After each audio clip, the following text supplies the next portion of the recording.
Hey, welcome to Forte and Goal, and I want to go ahead and talk about the week upcoming, week 3 in the NFL.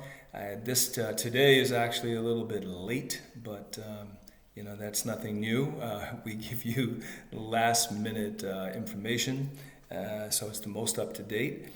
And let's get into it. Let's just do week 3. So the first game is Carolina on Thursday night against the Texans, and this is an interesting game because we don't know a lot about Mills, the rookie quarterback, Davis Mills. Got a little bit of a scouting report on him. Looks like a guy that's going to be a career backup, actually. I don't think he stands a great chance against a good Carolina defense. Carolina's been hitting on all cylinders offensively, playing really solid defense. I had this feeling, look, Sam Darnold is not the guy that you saw in New York. I mean, he had Adam Gase for a number of years. Adam Gase is, in my opinion, not fit to be a head coach. He made all kinds of mistakes. And in New York, they didn't even surround him with weapons or, for that matter, protection. So it was a doomed situation for pretty much any quarterback, and until they get it right, Zach Wilson or the next guy is going to suffer. So it's not surprising to see Sam Darnold flourishing, in Carolina with a good coaching staff and better weapons. I think that their offense is going to continue to hit against a nice Texans team so far, a surprising Texans team. But they don't have Tyrod Taylor, T-Mobile. They don't have him, and I think that's a huge reason why they're going to lose the game. I think that Carolina wins this game quite handily. My guess on this game is 31-17. So Carolina wins this game. Next game that I want to talk about is Indianapolis traveling to the Tennessee Titans. So some interesting stats about this game. Of course, they're division rivals. They know each other real well. Some interesting stats, if you're into the stats. I mean, I don't believe that statistics or the history is necessarily going to dictate the game, but something to think about is that the Colts have only allowed an individual 100-yard rusher 3 times since 2018. Guess who that running back was, or who they allowed it to? Yeah, King Henry, all 3 times. The Titans are 19-0 when Derrick Henry touches the ball. 20. Let me just see that. Double check. Bear with me. Yeah. So 19-0 when he has 24 touches in a game or more. Pretty interesting stat. Also, Jonathan Taylor has really done poorly this year. I'm not shocked. There was a lot of hype about him. I'm not saying he's a bad running back or anything, but I'm just not shocked because people had him basically in the upper echelon of running backs, and I didn't see why. He's got a very good offensive line in front of him. A lot of running backs have done well in that position with that O-line. So, he's averaging only about 3.3 yards per carry this season. And it's likely that Carson Wentz, the guy that's their starting quarterback, that speaks for itself. He's just coming off a horrible season in Philadelphia. And here he is, their starting quarterback, is injured again. Both ankles, not one but 2 ankles. Kept him out of the game last week once he was injured. And it's almost 100% that he's not going to be in this game. And I think that means they're going to turn to Jacob Eason. And even though he's got that nice Eason name, I think it was Tony Eason was his dad, I believe. He played with the Patriots way back when. Eason is raw. I mean, he's raw. He makes mistakes. He came into the last week's game. I think he threw the ball 5 times. His first throw was an interception. So he's not ready, and this Titans defense, while it may not be great, it's going to be more than enough for a rookie quarterback. Well, I say a rookie quarterback, but a quarterback that's just not game ready. So that definitely I pick the Titans, especially after the momentum of last week beating Seattle and being at home. I'm taking the Titans to win that game. I think they're going to win pretty handily. Yeah, they're going to do a good job with this team, and I see Indianapolis going 0-3. They're 0-2 right now. Even with Frank Reich as the coach, I see them, going down and being 0-3. So the next game is Atlanta. Oh, excuse me. The score in that game, I'm going to go 34-21.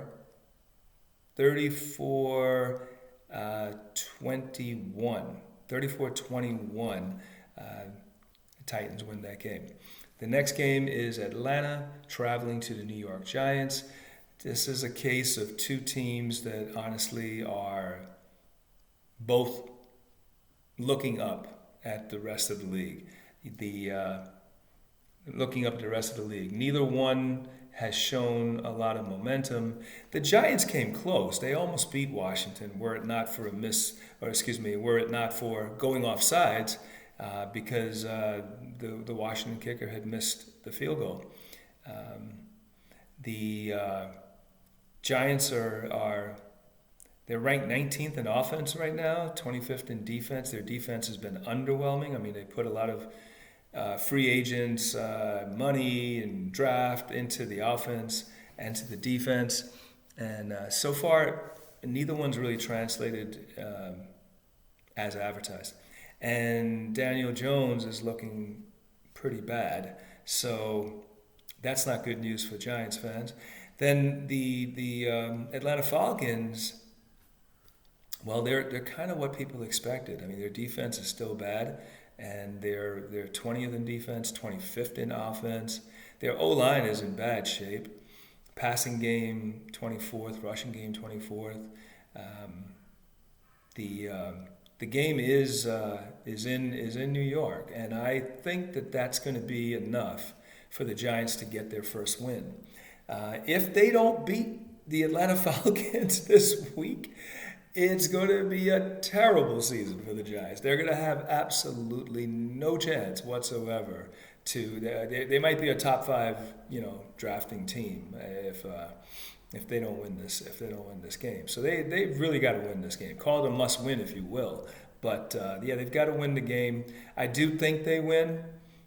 And I'm going to go ahead and say it's not going to be that high scoring though. It's not going to be that high scoring. I think the Giants will pull it out 27 to 21. 27-21 Giants. I think the defense will play a little better. The Atlanta defensive line showed some push. I mean, they got to Brady 3 times. So Daniel Jones better be ready. He might put the ball on the ground with a fumble or an interception, but I do think the Giants will pull it out 27-21. The next game that we have on the slate is this is actually, to me, this is a really good game. I think it's a great matchup. The Chargers are traveling to Kansas City. Now, Kansas City has owned the division for the last couple of years. They've owned the division, pardon me. They've owned the division for the last couple of years, and they are the favorites. They are the favorites to win the division. But look at the momentum that the Raiders have picked up lately. Look at how well they've played. Look at the Chargers. Even though they're 1-1, people can clearly see that they've got a quarterback, for years to come. He's a dynamite quarterback, lots of talent, makes this whole team dangerous. They've got really good receivers, weapons, Eckler. They added Jared Cook. The offensive line has played well, especially the first game against the Cowboys. They didn't play as well. Excuse me. And I think that this is a dangerous Chargers team. Of course, the advantage coaching-wise is Andy Reid. Andy Reid's the better coach. The defense for the Chargers, I'm sure they want to rebound from what they did against Dallas. Dallas kind of had their way with them. They kind of had their way. So I'm pretty sure that the Chargers defense wants to redeem itself. They've got some guys that can make plays. They got Derwin James. They've got Joey Bosa.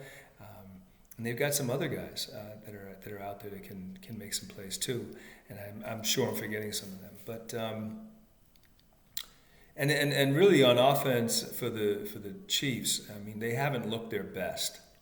They haven't looked bad, but they haven't looked their best. And the offensive line may be a little overrated. This new offensive line for KC may be overrated. We'll have to see. I've got my eyes on them. The creativity that Reid brings is just second to none as an offensive coordinator, and the playmakers Kelsey and Tyreek. It's only two, but they are incredibly hard to stop. I mean, the defenses are still trying to figure them out. Mahomes, of course, is a terrific arm talent. He doesn't make that many mistakes.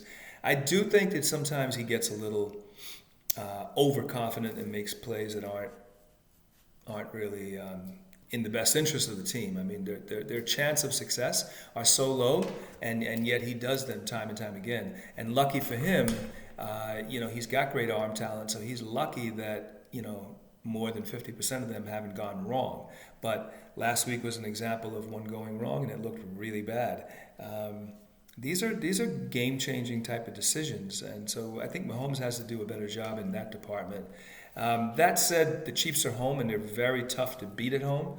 I do think that it's going to be the Chargers haven't scored a lot of points in their first two games, and I think that to give you some numbers again, some stats. Chiefs are 11 in offense. The Chargers are 7th. So again, this offense has been explosive. The Chiefs are 31st in defense. Really, really bad. That's going to bite them in the butt. Passing, the Chiefs are 3rd. And rushing, they're 29th. Hilaire hasn't done much. And that's another guy I'm not surprised about. Meanwhile, the Chargers are 7th in offense, 13th in defense, 6th in passing, and 23rd in rushing. So you can see there's some parallels with these two teams. They're similar, but defensively the Chargers are a lot better. And meanwhile, offensively, like I said, the Chiefs haven't been their best. I think this is a game where the Chargers, especially with how badly they need this game, they're 1-1 now. They need to win against their division opponent. They want to make a statement that they're ready to compete this year. I think that this is a game where the Chargers can upset the Chiefs. I'm going to go ahead and predict the upset. I'm not going to go with a super high score, but I'm going to say that this game is going to be right around 27-24. Yeah, Chargers. 27-24 Chargers. That's what I'm predicting in this game. I think it's going to be very, very interesting. And let's not forget that the Chargers or divisional opponents, sometimes they get their wins. I mean, last year, you remember the Raiders got a win. Don't be surprised if the Chargers pull this one off. So I'm going to predict the upset, 27-24, Chargers.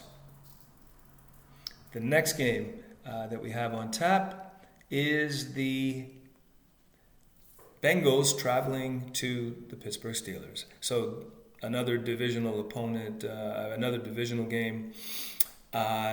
Cincinnati looked pretty good in game 1, didn't look so great in game 2, playing against a Pittsburgh team that had an incredible comeback against Buffalo, didn't look so good last week. I'm going to say, and this game is, again, it's in Pittsburgh. Both teams are 1-1.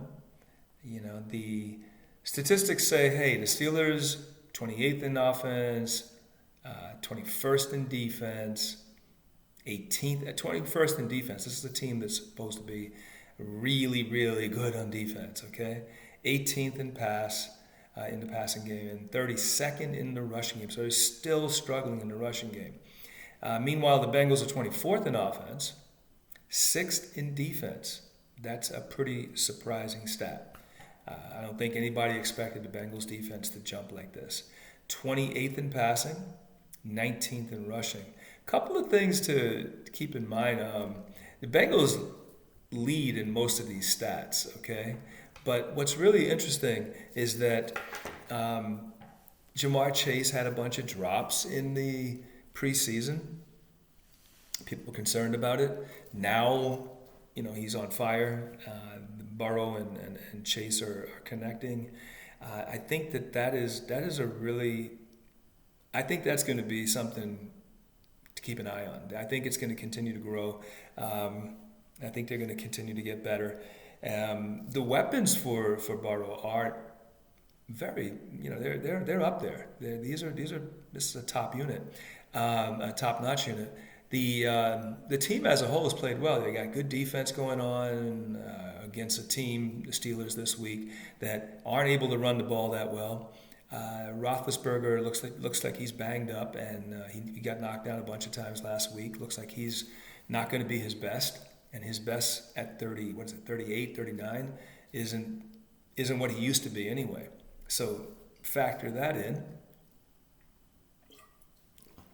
And then you turn around and you say, well, all right, but the Steelers, they're well coached, or they can pass the ball. But if Ben isn't being protected, they have a bad O-line, and he's already hurting, playing against a defense that's surprising everybody, okay, 6th in the league right now. What does this tell you? I mean, I think Cincinnati's going to win this game. And the way that it's going right now, this looks like it's going to be a long year for the Steelers. I'm going to go Bengals all the way in this game. I'm really all in on the Bengals winning. I think they're going to score against a Pittsburgh defense that really hasn't looked like itself, or looked like the team that they thought it was. I'm going to go Bengals 34. Bengals 34. Pittsburgh 20. Pittsburgh 20. 34-20. Cincinnati. Next game we have on tap is the Bears traveling to Cleveland. Cleveland's a tough place to play. I mean, they're both in like the same vicinity, because you're talking Chicago going over to Ohio to Cleveland. Both cities are on the lake. I don't think the weather or the atmosphere is going to really, factor in here. They're going to be starting Justin Fields. I'm talking about Chicago. Chicago's going to be starting Justin Fields. We know who the Browns are, and we know. We saw them last year. We know who they are. I think what's interesting is, has the defense taken the big step forward that everybody's been looking for? So here's a few statistics. The Browns are 10th in offense, 14th in defense, 14th in passing, and 4th in rushing. So we knew they rushed the ball. We knew that they rushed the ball. We knew they improved on defense. Like I said, they're now 14th, 10th overall on offense. That's not shabby. And they're middle of the pack, 14th in their passing game. So. And by the way, this is without Odell Beckham. I mean, I swear, Odell Beckham seems like some kind of mystery guy that's been out there. I mean, he's a terrific talent when healthy. But unfortunately, and it's kind of mysterious, like, why these injuries lately? Odell has to get on the field, and he has to do it quick, and he has to get back and really show people that, he's still ODB. On the other side of the coin, Chicago is 30th in offense. 30th, okay? They haven't been able to figure things out. Montgomery hasn't really done much. Dalton's been Dalton. I'm not sure what we're going to see with Fields, though. That's going to be interesting, The defense is 8th, so they're still coming on. They're still making plays. Passing, they're only 31st, and rushing, they're 10th. And I think a lot of their success on the ground has been through the quarterbacks running and with the receivers on those jet sweeps. So this game, like I said, is in Cleveland. I like the balance that Cleveland gives. I like the defensive improvements. I really like the fact that they run the ball. I think they're going to do enough to win this game. And unless Justin Fields plays out of this world, there's no way that Chicago can win this game.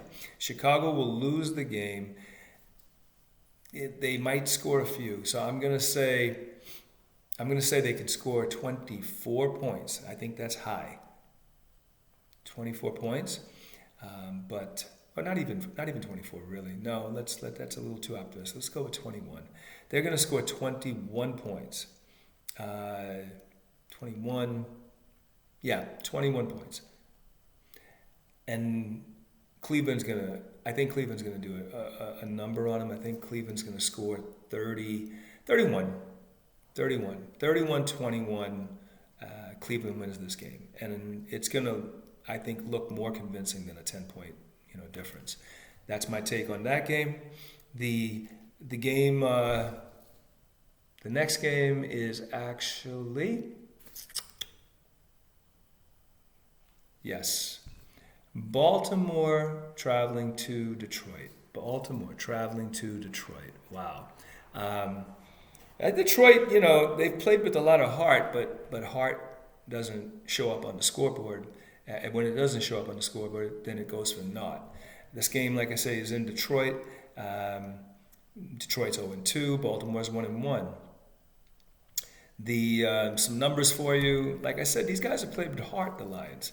Their offense is ranked 14th. Jared Goff hasn't been horrible. He has turned the ball over. He has panicked at times, but that's Jared Goff, Their defense is ranked 19th, roughly middle of the pack, roughly.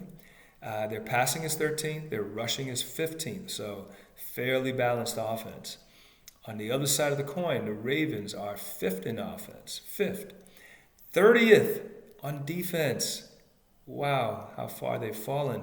21st in passing, 1st in rushing. So just a note here, not surprised about the rushing because, Lamar Jackson he'd be a great running back. I mean, if he could take a pounding, but Lamar Jackson is so shifty, so fast, and a quarterback, so he can still drop some dimes now and again.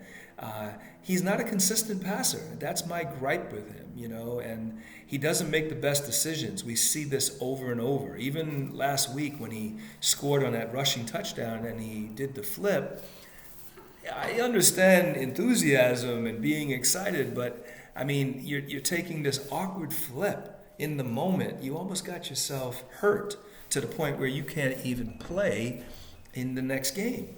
Like I think he comes into this game with bruised hip or something. I have to double check it, but it's definitely like a lingering thing from that same flip. His decision making, if I was his coach, is something that would be a constant concern. Playing against a defense that is, middle of the pack, playing away from home. The defense for the Ravens has been so shabby. I mean, they're missing Marcus Peters, one of their cornerbacks, so that puts a lot more stress on the rest of the defense. I think that's part of the reason why they're not, as strong this year. But I don't know. I do give Detroit a chance to get their first W. I mean, again, they're at home. It would be a great win for the Detroit organization. I don't think they're going to do it, though. I mean, Baltimore is really right now still savoring the win against KC. It took a monumental effort. It took some really big plays, like the fumble at the end of the game. But they did it, and, hats off to them. So I think this Baltimore team, though, even feeling the way they feel, I think they're going to end up winning this game. I don't think it's going to be that high scoring. I would say that Baltimore scores about 21, and I think Detroit puts up a good fight, and I think they're right there at 17. 21-17, Baltimore. 21-17, Baltimore. The next game is the Saints traveling to the New England Patriots. This is a fun matchup. These are two teams that people have, a lot of people have been high on, or pretty high on, mainly because of legacy. Okay, so you look at New England that with the dynasty, Bill Belichick, and there's optimism because of Mac Jones, and then you look at the Saints and they've got Sean Payton. They had Drew Brees for so long. They were so successful. They've had some star players that have produced big time, kind of like KC. Kamara, Michael Thomas has been really good. Their offensive line is still very stout. Their defense is still very strong. Let me give you some numbers and you get an idea for where I'm coming from, and I'll expound on my thoughts, because I think both of these teams are pretenders. That's my blunt view. I think both are pretenders. So here's the numbers. Through 2 games, right? Patriots are ranked 23rd in offense, so below average. Their defense is 5th. Not really a big shock to me. They got guys back. Bill Belichick is a defensive guy. Traditionally, over Bill Belichick's years with them, they've done well on defense. Passing, 25th. Again, not a shock. Rushing, 14th, so kind of in the middle of the pack. Then you look at the Saints. Offense, 32nd on offense, okay? No Drew Brees. Defense, strong. They're ranked number 7. Passing, 32nd.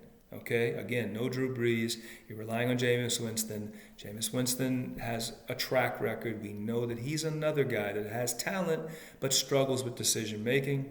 And then they're 18th in rushing. Both of these, when you look at these stats, they're very closely ranked.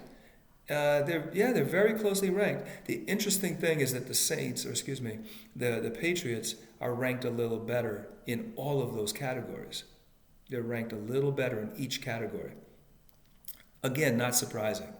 Bill Belichick, I think he's working with more talent when you talk about Mac Jones over, a Jameis Winston, mainly because of decision making. Okay?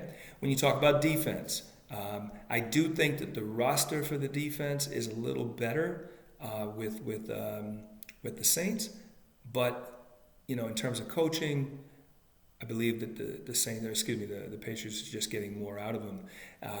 Passing wise, again, I'm not surprised they're doing a little better, and rushing wise, I'm not surprised they're doing better, because the offensive line for the Patriots is also pretty stout. So, long story short, the Pats will win the game. They're at home. They have better numbers. They have better quarterbacking, probably better coaching. I say probably. Most people would definitely say Bill Belichick, but either way, better coaching. So Patriots will win this game, but I don't think this is going to be a high-scoring game at all. Both teams, are very low on their offense, and neither one has a stellar offensive, repertoire in terms of talent. It's going to be a low-scoring game. I'm going to say that this game is going to be roughly, and both teams are going to defense. Let me not forget that. So I'm going to say this game is going to be 17-13, 17-13, the Patriots. Okay? Next game. Yeah, we're looking good, guys. We're looking good. We have some really nice matchups, as always. This one is probably a snorebore, but anyway, you have the Cardinals traveling to Jacksonville. Cardinals traveling to Jacksonville. Jacksonville, of course, is 0-2. They are at home. They must be doing something. Let's see what the stats say, okay? They must be doing something good. No, not really. 27th in offense, 28th in defense is the Jaguars. 23rd in passing, 26th in rushing. And by the way, 23rd in passing, probably because you have a good receiving core. They're not running the ball that well. They don't have a choice, okay? Meanwhile, the Cardinals are playing pretty good football. They're fourth in offense, 11th on defense. They're fifth in the passing game and 13th in rushing. Not a great rushing team. This game is definitely going to, it would take a miracle. It would take a miracle for the Jacksonville Jags to win this game. I'm going to say Arizona. I think Arizona puts up points against a bad defense. I think that they're probably going to try to run the ball a little bit this year. I mean, this game. They'll continue to, take the passing yards that are available, and I think it's going to be another strong game for Kyler Murray. So I think that the Cardinals put up 34 points. 34, yeah, 30. I could even see them doing 37. Let's go 37. 37, 31, 30, yeah, 30, 38. 38. I could see them putting up 38 points. So it's 38 to 17. 38-17 Cardinals. 38-17 Cardinals. That's the highest score I've predicted in a while, but it's just that's the mismatch of it, And then we've got the Washington football team traveling to play the Buffalo Bills. Okay, nice little matchup. Two teams that sort of identify as being rugged, rough teams, physical teams. Let's see what the stats say, because what the eyes say is that Washington's defense hasn't played up to what people have predicted. The eyes say that the offense for the Bills hasn't played up to their ability. Stats say that the offense is 21st for the Bills. And what a shocker. The Bills' defense is ranked number 1. That is a shocker. 26th on for passing. The Bills, 26th in passing, 8th in rushing. That really surprises me. It's the rushing that's done well. The football team, 22nd in offense, 24th in defense, 20th in passing, 21st in rushing. So their numbers are really, really bad. The Bills, meanwhile, we can see where things are going. The defense and the running game, that's what's been carrying it.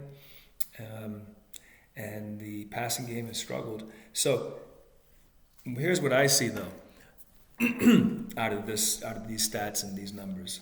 I think, I love my coffee. I think that these numbers are going to play out. I don't see the Bills really getting their passing game going. I think that it's funny because I feel like Josh Allen likes to throw medium to long passes a lot, right? And I don't think that the Bills' offensive line is that great. I think that the Washington team is going to want to get on track defensively, so I could see them coming after Josh quite a bit. I think that the running game is going to struggle just a little bit for the Bills. I think the defense for Washington does step up and play a little better than they've played in the first 2 weeks. I think it's going to be a relatively low-scoring game. I don't see the Bills getting their offense on track. The Washington team on the other side of the coin, I don't see them being able to generate much offense at all, whether we're talking running. We're going against the number 1 ranked defense this week in 2 games. I don't see them getting their running game going. I don't see them getting their passing game going. It's funny because people going into the season were like, Washington's going to be pretty good. They got a lot of hope with Fitzpatrick. They got added some weapons. They got Curtis Samuel. They're going to be good. You saw Gibson last year. Blah blah blah. They drafted De'Ami Brown. I was like, these are a whole lot of maybe moves. These are a whole lot of iffy, mediocre moves. So what? I said, I don't think that's going to generate enough, points or difference makers to change this team from being one of the worst offenses last year to being even middle of the pack this year. I said, maybe it moves the needle a little bit. I think Buffalo wins this game. It's going to be an ugly game, I think. I think there'll be plenty of mistakes, plenty of struggling back and forth. I don't think it's going to be very high scoring. I see this game being won by Buffalo 21 to, Heineke, by the way, is filling in.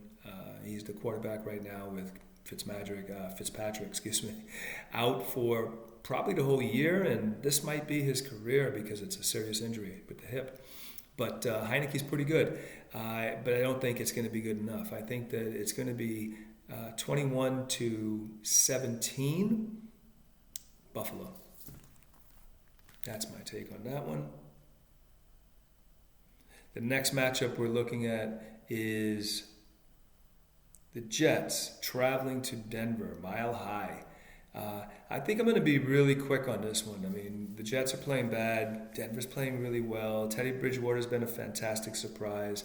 I'm sure the stats support that. Let's take a look at the stats. We've got the Broncos at 9th on offense, 2nd on defense. Wow, I mean, we knew they had a good defense. 2nd in defense, 12th in passing, 7th in rushing. So they're just doing a lot of things right. I'm surprised their rushing is this high, by the way. Meanwhile, the Jets are struggling. 26th in offense. They're 9th on defense. So their defense is actually playing pretty good. And then passing, they're 29th. Rushing, they're 22nd. So real quick, I'm going to go Broncos. Broncos are going to score pretty good. I don't think it's going to be as high scoring as people might think, but I'm going to go with the Broncos winning 31 to the Jets 13. 31-13, Broncos win the game. Next matchup is the Miami Dolphins traveling to the Las Vegas Raiders. What a surprise that everybody's seeing with this Raiders team. And I think people are kind of surprised about the Dolphins too, and both for different reasons. Raiders in a good way, Dolphins in a bad way. Dolphins lost Tua, so that, kind of affects their offensive projections. And here's what we're looking at. We've got Raiders, like I said, looking good. They're 3rd in offense, 16th on defense, 2nd in passing, and 30th in rushing. They're 2nd in passing. If you followed, some of these players, Derek Carr by far leads the league in the passing yards. He's got 850 yards. He's followed by a few people right around 600 and change, and Dak is right in that mix as well. The Dolphins, on the other hand, are 31 on offense, 15th on defense, and this is a team that has a pretty good defense. They're 30th in passing, 27th in rushing, so they're just not getting a lot done with this team. And I saw Jacoby Brissett last week. Jacoby Brissett didn't look as good as he looked in Indianapolis. Let's put it that way. He was struggling. He was struggling out there. I think that the biggest reason is that this offensive line for Miami isn't really the best. That's where I think they're losing it. And they're playing against a team in the Raiders that are fired up, and they've totally bought in this year. I mean, they believe in themselves this year, and I think they have good reason to. If they can keep everything together, not make too many mistakes, not have great big injuries, they have a chance to really make some noise. So definitely going with the Raiders here. They're at home. I'm gonna say Raiders win this game pretty handily, 31-10. I don't see them unless the Dolphins can find some offense. They're gonna struggle. So I'm gonna go ahead and say 31-10. Maybe they get a defensive touchdown. That is something that's possible for Miami. They're quite capable of that. 31-10. If they were to get a defensive touchdown, it's gonna be a little closer. It'll be 31-17. That's my take. The next matchup is we've got the Seattle Seahawks traveling to the Minnesota Vikings. That's I'm not sure who's a fan of these teams, but it's interesting, kind of an interesting matchup here. Both teams are 1-1, or excuse me, Minnesota's 0-2, Seattle's 1-1. See, Minnesota's had two tough losses. I mean, my God, first week they lost to Cincinnati. Probably weren't happy about that, and then they lost a close one last week. The Vikings offense is ranked number 8. That's kind of a surprise. Defense is 27, so they're atrocious again so far. Passing game is 10th, rushing game is 12th. You would think that this team would do better, would be better than 0-2. They would be at least 1-1, right? Meanwhile, the Seahawks are 13th in offense, 29th in defense, 11th in passing, and 20th in rushing. So the Seahawks are actually behind the Vikings in every one of these stats, and yet they're 1-1 against the Vikings that have better numbers but are 0-2. This is kind of a little weird, no? So the take on that is I feel like Minnesota could very easily get on track against this Seattle team. I mean, they're at home. They can pass. They can run. They can keep the offense from Seattle off the field. And if their defense, which is 27th, can just play a little better, and they have a chance to get some stops and to keep Seattle from winning the game. I'm going to pick the upset here. I'm going to say that Minnesota wins this game. I think the game will be pretty interesting. I mean, neither defense really shows up. Both offenses are pretty good. I'm going to say it's going to be a relatively high-scoring game. I'm going to go Minnesota 34, Seattle 31. 34-31, and the Vikings win this game. I pick a few upsets there, huh? You guys are surprised, right? Now here's the big marquee matchup. Tampa Bay traveling to L.A. I don't think I have to say a lot about it, but I'm going to do it anyway, right? Because that's what I do. Here are the numbers. Now, these numbers might surprise, okay? Rams are 17th on offense, 12th on defense, 9th in passing, and 25th in rushing. The Buccaneers, their offense right now is 15th. Their defense is 22nd, which people did say they've been a little underwhelming. Their passing is 7th, and their rushing is 31st. See, it's really funny. I mean, I saw this last year. People think that, the Bucs can do both, and they're so great at both. But really, the Buccaneers, they only run enough is all they do. They don't really run a ton. They use that run just to set up the play-action passes that Brady likes so much. Okay? So don't expect the Buccaneers to really run the ball down the throat or even try to run the ball down the throat of the Rams. Okay? Meanwhile, the Rams' defense is 12th, which is a whole 10 spots higher than what the Buccaneers' defense is. The Buccaneers' defense, in my opinion, does one thing really, really good. They're very stout against the run. But don't be surprised if the Rams don't try to run the ball, especially wide. They probably aren't going to go up the middle a ton because of Vita Vea, but expect them to try to test those borders, those boundaries, and spread the defense out, make them cover the whole field. That's something that McVay really likes to do. Don't be surprised if we see that from the Rams. They like play action also, and they're tricky. Their offense is really good. Their offensive line, I feel, is overrated. I don't think they're going to do a great job against the pass rush and the defensive line that Tampa Bay throws at them. So I think there's going to be some sacks by Tampa Bay. I don't think the offensive line is going to do a great job in the passing game, but I do think that the running game can have success. I think the running game for the Rams can have success. I think the passing game might struggle just because of pass pro. I think on the other side of the coin, when you look at the LA defense, like I said, the Buccaneers want to pass the ball, but the Rams do a pretty doggone good job against the pass. And I think they're going to have a hard time. They gave up 3 sacks last week to the Falcons, and their offensive line might be a little bit overrated also. So I think that it's going to be a very interesting matchup, especially when Tampa Bay has the ball. I expect Brady to get knocked down. I expect Tampa Bay, to want to take some deep shots, but it's going to be very difficult against this Rams defense. I expect the Rams to get a few turnovers because of it. Maybe a fumble, maybe an interception, maybe both. I'm picking the Rams. I think the Rams can win this game. They won last year, and I think they can win this year. I think it's going to be a very interesting game, a lot of fun. I think it's going to be full with energy, and I think that I can see it being a kind of medium score game, not low and not high. I'm going to see this in the middle. I'm going to say 31-30 Rams. 31-30 Rams. Next matchup we've got is the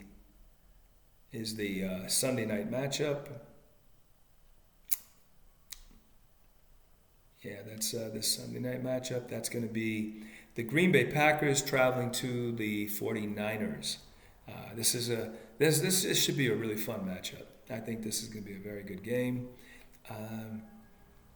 I do feel like San Francisco kind of surprised me. I thought they were in preseason. I thought, oh wow, they're going to be really creative and everything.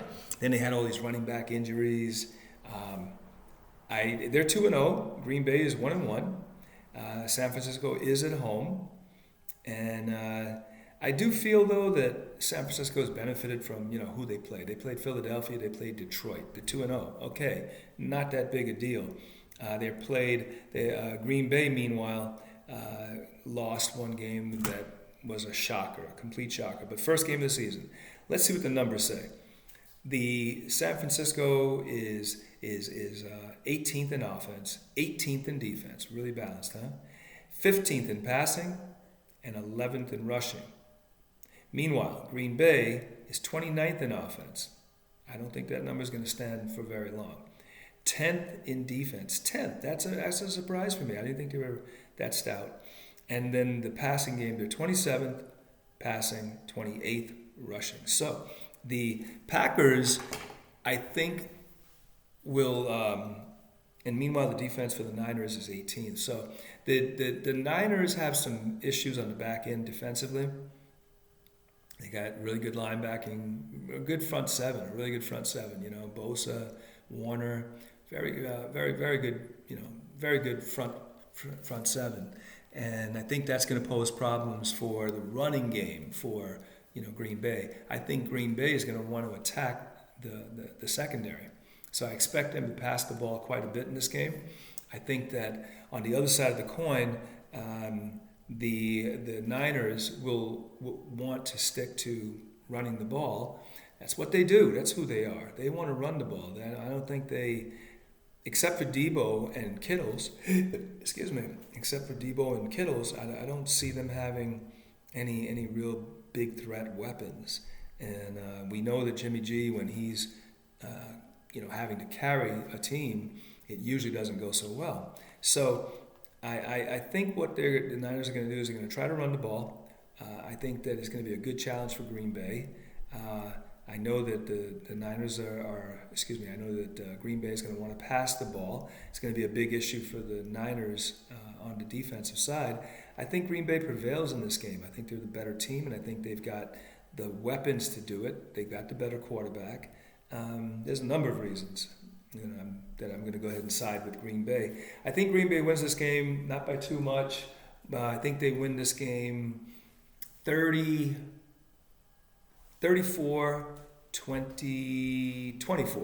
34-24, and the Niners win this game.